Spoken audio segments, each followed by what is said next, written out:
Dairy cows might normally live for about 20 years, but are typically slaughtered for hamburger after they're just a few years old when they produce less milk and their profitability drops.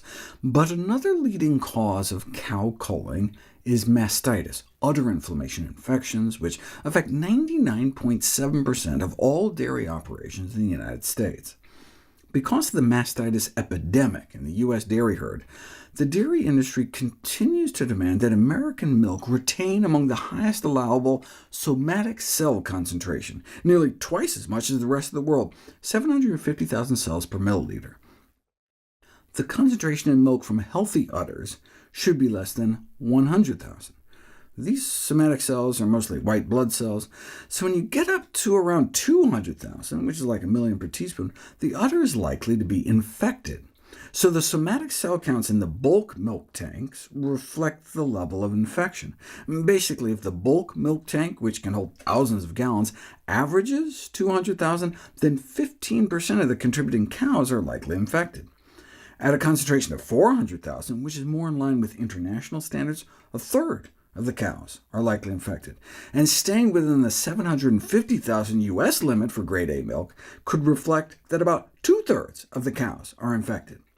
Now, somatic cells are not synonymous with pus cells, as has sometimes been misleadingly suggested. Just as normal human blood and breast milk contain low levels of white blood cells, so does milk from healthy cows, something we've known for more than a century. The problem is that many of our cows are not healthy. According to the latest national government survey, about 1 in 4 dairy cows in the United States suffers from clinical mastitis, the second leading cause of death on dairy farms. This is why the average somatic cell concentration of U.S. milk is that of a likely infected udder at 204,000 cells per milliliter. How much actual pus does that translate to? Although the industry doesn't like to talk about pus cells, the fact that pus is present in milk from inflamed mammary glands is a given. But what constitutes pus in milk?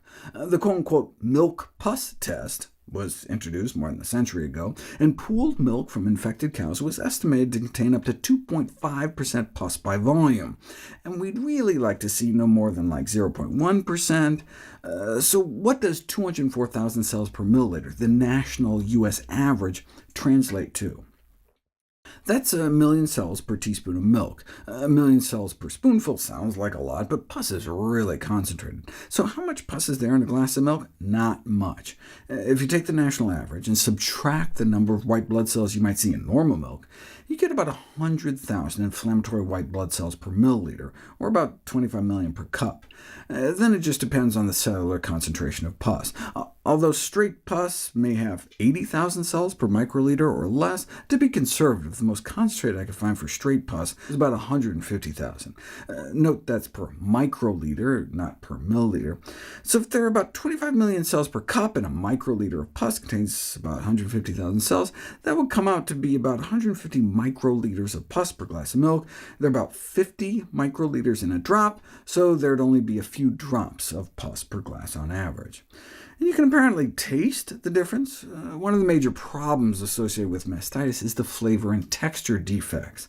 Milk with high somatic cell counts looks the same, but evidently doesn't smell or taste as good.